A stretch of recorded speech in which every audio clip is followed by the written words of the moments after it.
Welcome to my first What's in My Bag, or more specifically, What's in My Camera Bag.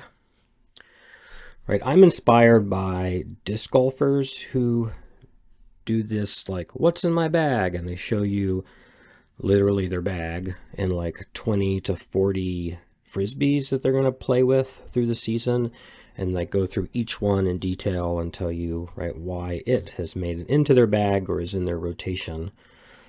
I learned a lot through those videos, so yeah, I was inspired to make one for photography, and maybe photographers already do this. I just haven't found them yet. But yeah, nonetheless, here I go. Now, I didn't want to cover sort of everything because I'm long-winded and it would last all day. So this is just my camera bodies edition. I don't know that I'll make another edition, but the scope here is just my camera bodies. Okay, I have 5 main bodies that I rotate through. They're all film cameras. I do have some digital cameras, but they are outside of my main rotation. Right, I only use them a couple times a year. And then speaking of bags, like most of the time I actually don't carry a bag. Right? I had carry a few things in my pocket and 1 or 2 cameras around my wrist or neck. If I'm carrying bags, it's only 1 or 2 small bags. By small, I mean like I can fit maybe 2 cameras and a lens or 2 lenses, right? Pretty small bag. And I would rather carry 2 small bags than like a medium or big bag. Right? And if I'm going out like with my family, I'm probably only carrying 1 camera. But if I'm going out to like shoot, I'm going to probably have 2 cameras.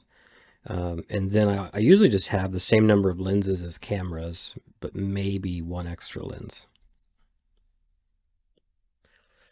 My biggest source of information, right? I'm gonna be saying things. You're gonna be like, how does he know this? Right? I've asked Youxin Ye at YYE Camera a lot of questions, and he has answered a lot of my questions. He is absolutely my biggest source of information. I recommend his services, right, to the highest degree. If you have questions after this, right, I would probably say just go straight to Houston and or go to the Leica Discord group, and there's a channel about cameras and lenses, right? I'm in there, so I can maybe answer it there, or there are a lot of other people who might be able to help. The first camera in my 5 camera rotation is a Leica M3. Now, I will say that if you're hoping to see photos or video of my cameras, that's not what this is, right? This is much more information based and not like showing off my jewelry. All right, why would I grab the M3? It pairs very well with a 50mm. I shoot anything between 24 and 50.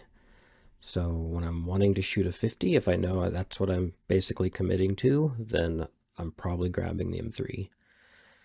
The magnification of the finder is a 0.91x, and it makes the focusing patch very large, and it gives me confidence that I can focus my 50.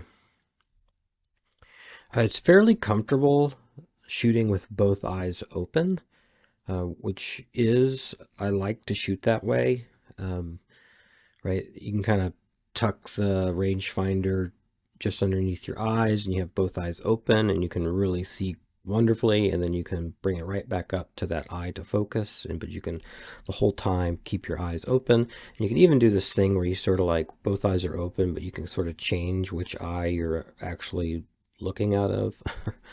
So all sorts of things you can do when you become a 2-eye shooter. Right, the finder is just the 50 frame lines and the focusing patch, so it's very clutter-free. The finder is very flare resistant. Right, it's not till you really get to the MP that there's something comparable. And the M3 is also the most resistant to knocks, right? If you bonk the camera, like the rangefinder is probably still aligned. It also does not have a meter, which for me, that's a reason, right? That'd be a reason to grab the camera, is if I'm wanting to shoot without a meter.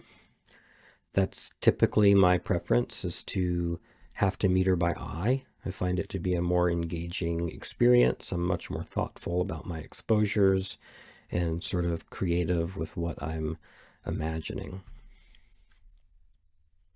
The M3 also, because it has right, the film loading system, has that spool. The alignment of the film is very precise. So if you have a scanning setup where it's nice that the image is consistently in the very same place and isn't moving up or down, right, that's a nice thing to have.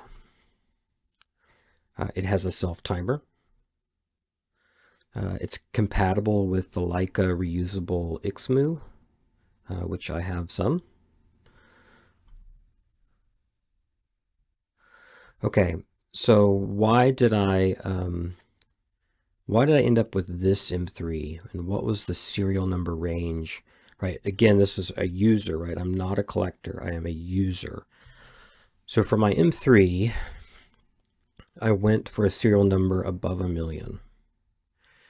Okay, that means I'm after the Buddha lugs, right? So the Buddha lug, yes, it's stronger, more durable, but I don't like how it sits against my nose, right? When I press my camera firmly up to my eye into like a very secure position to get like a nice slow shutter speed, the Buddha lug is uncomfortable. So I like a body after the Buddha lug. The winding head, after 1 million, right, it uses a coupling disc instead of the clutch. That actually happens somewhere in the 900,000s, but it's a more durable winding head.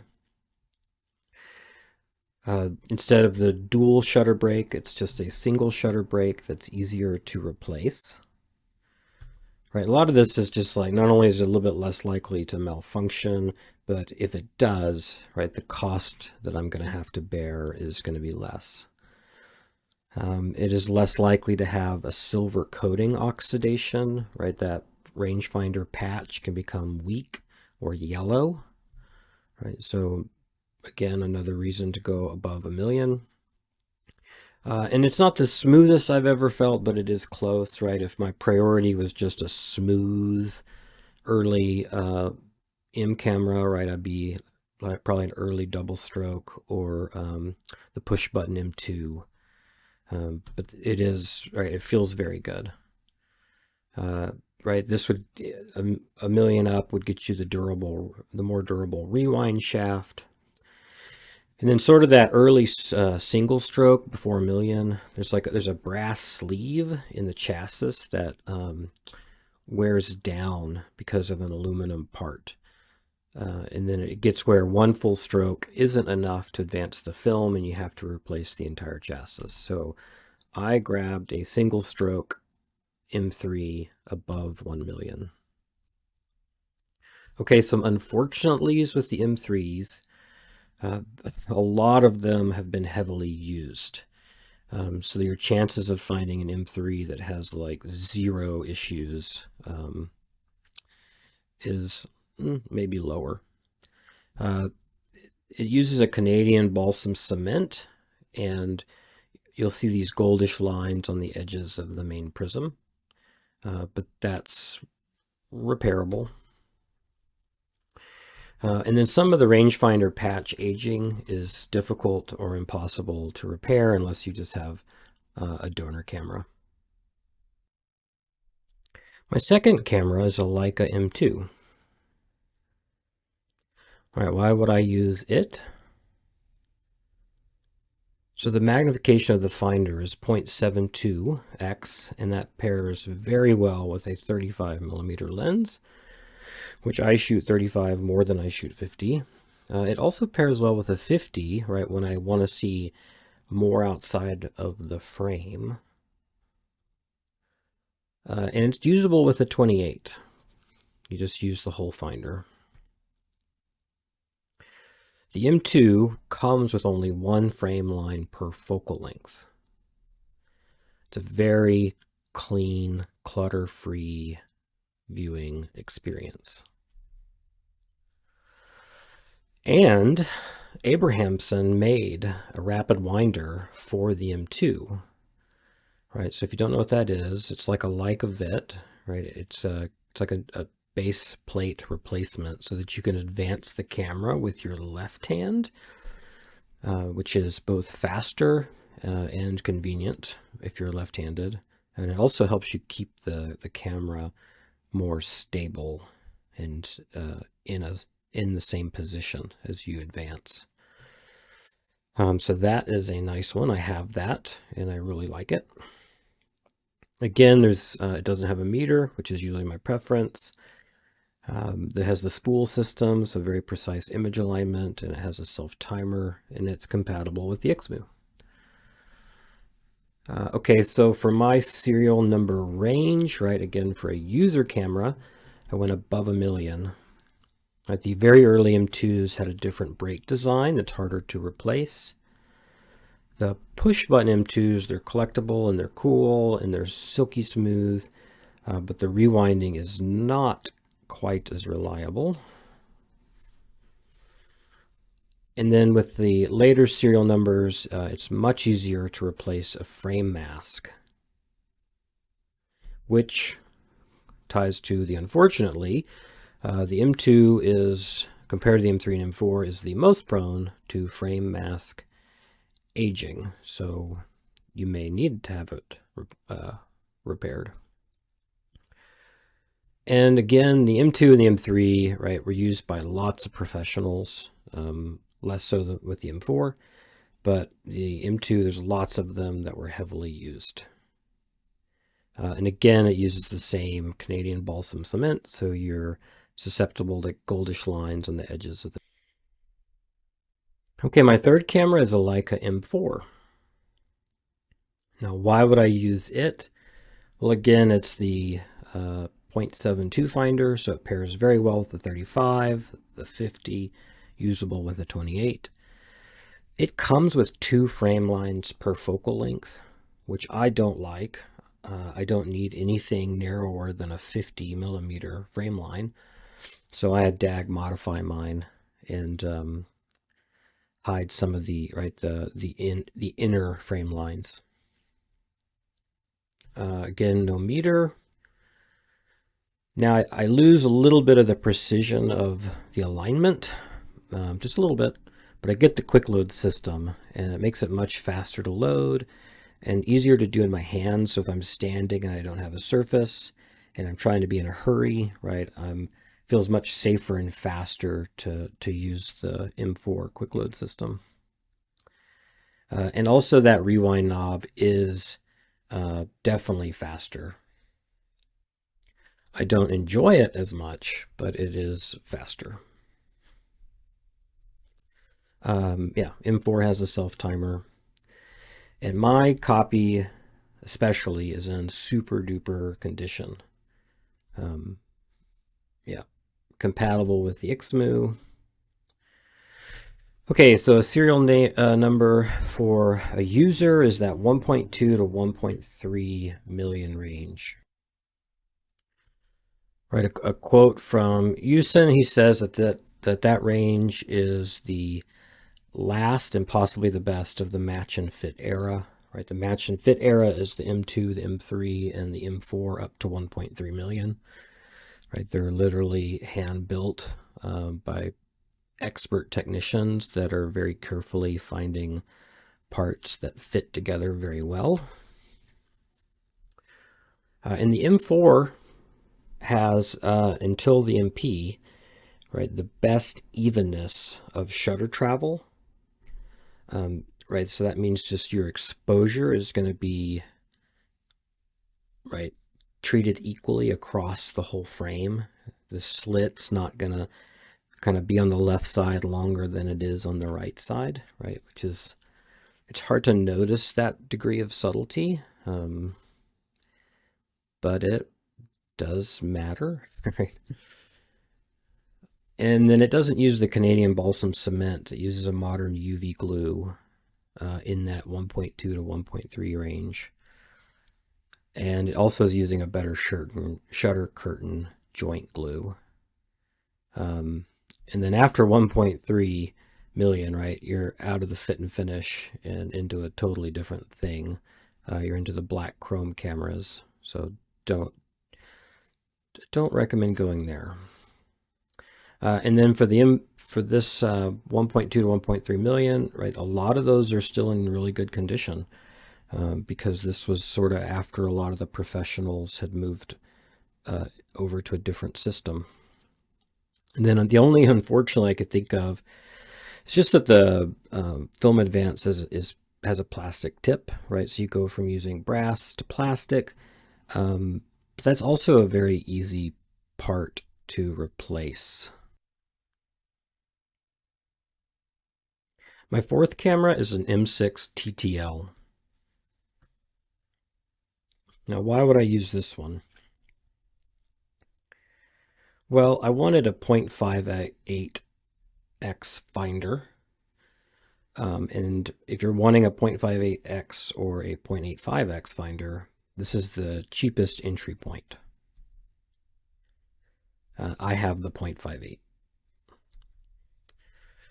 And I have it because I like to shoot 28mm, and this pairs very well with a 28 and a 35. And it's also usable for a 24 and a 50, but I like to shoot 24 and 25mm lenses a lot. And it is usable without an external finder. You just use the whole viewfinder.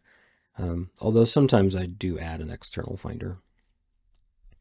And then again, right, it comes with multiple frame lines per focal length, but I had DAG modify mine, so I only see one at a time. Now this one has a meter, right? So if I want a meter, right, I can grab this one. It has the quick load system, and it's faster to rewind. It has steel strap lugs instead of brass. The zinc top plate is stronger than brass, and it's Leica compatible. So I have the newest Leica, and it works wonderfully with my M6. It's also a little bit easier to turn the shutter speed dial with only one finger.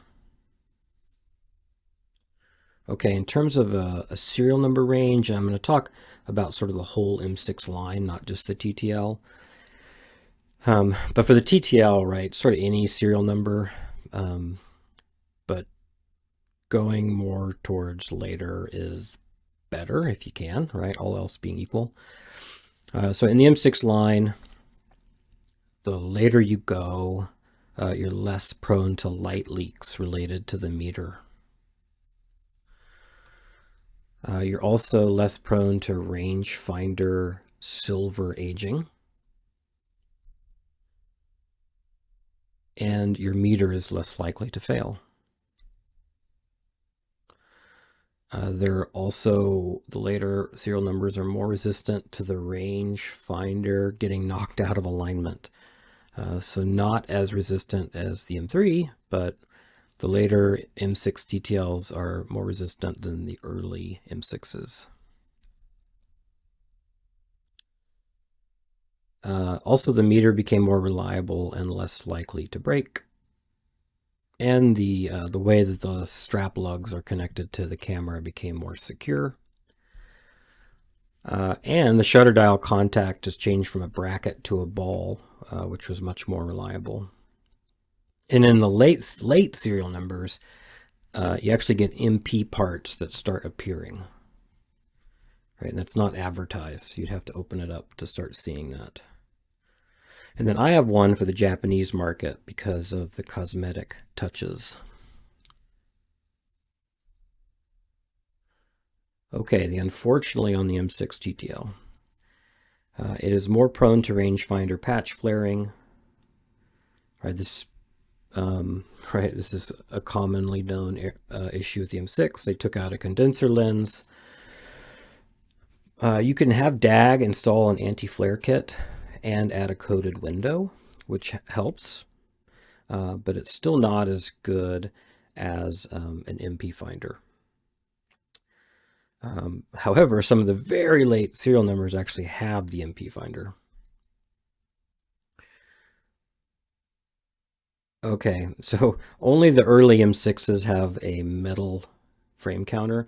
So after that, they make it a cheap plastic fragile part that breaks easily, and then your frame counter doesn't count correctly.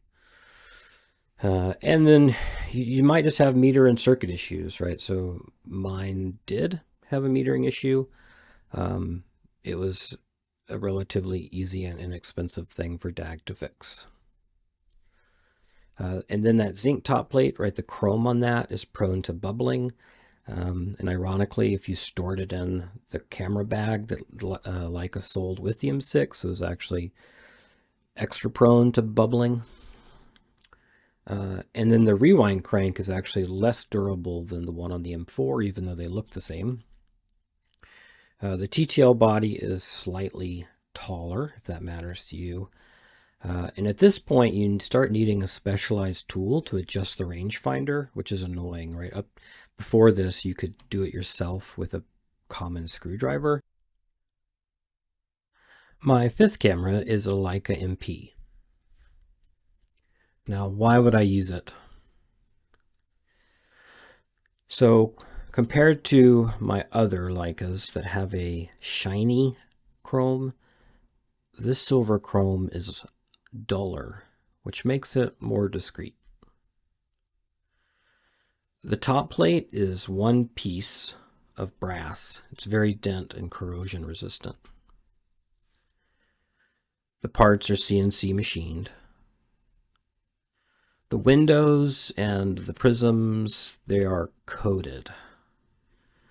They have an anti-reflective coating. So the finder just has better flare resistance than all the other finders.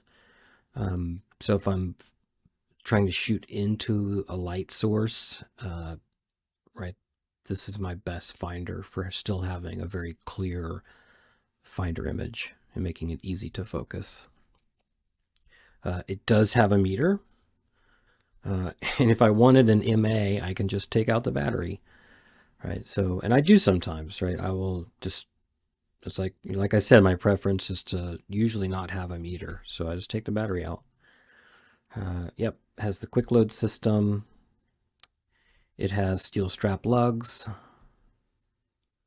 And it is Leica Vit compatible. And the new Leica Vit actually is sort of the fit and finish on that is a perfect match to the MP, which I have and I use. And it has the highest precision main roller, right? So back to that even shutter travel, consistent slit left to right, the MP has the best. And the rangefinder patch can't age. It is hollow. Okay, so the serial number range for a user starts with a 3. I think I don't know if they're in the 6s yet. They're close to the 6s. They're maybe in the 6s now. Right, this is back when all the parts were made in-house by Leica and the quality control was at its peak. And if you want one over 4 million, I recommend that you have a warranty or you buy from someone that you absolutely trust. So I did buy a brand new one that's in my serial number starts with a 5. My pressure plate scratched my film. It took me a while to realize that that was the source of it, but I did isolate that as the source. And it turned out that this was a relatively common issue, and they didn't fix it. I don't even know if they still have, right? The new M6s also had this issue when they were released. Yeah. Now I sent it to Leica, and they gave me a new pressure plate, and that one did not scratch my film. And then suddenly I just couldn't advance. I couldn't advance the lever. So I sent it in again, and they did a CLA. But the problem actually came back a few months later, right? I was just out on a trip. I was like 4 rolls in, and then just all of a sudden couldn't advance. So again, I sent it in, and they did another CLA. And then I had a small drop of about, I don't know, somewhere between 12 and 18 inches off of a bench onto carpet. And my meter broke. It only worked every other shot. And the plastic counter disc, right, this is still a plastic piece, broke. And that wouldn't reset correctly. So I sent it to Leica again, and I've had 3 CLAs. But it is now, I think, working flawlessly. I'm like 6 months in and haven't had any issues, and my confidence with it is high. But I'm sure thankful that I've had a warranty. Yeah. Right. So back to that, get a warranty, or make sure your user that you're buying it from can tell you that it does not have any issues. So unfortunately, right, that plastic counter disc breaks easily, right? And even like their $25,000 special edition MPs, I still use a plastic counter disc. Right, and also the design of the rear finder is more prone to getting dust inside. And yeah, it is relatively known that the quality control dipped somewhere in the 4 millions. Right, and that they started to outsource more of their components. And you still need a specialized tool to adjust the rangefinder. Okay, thanks for watching.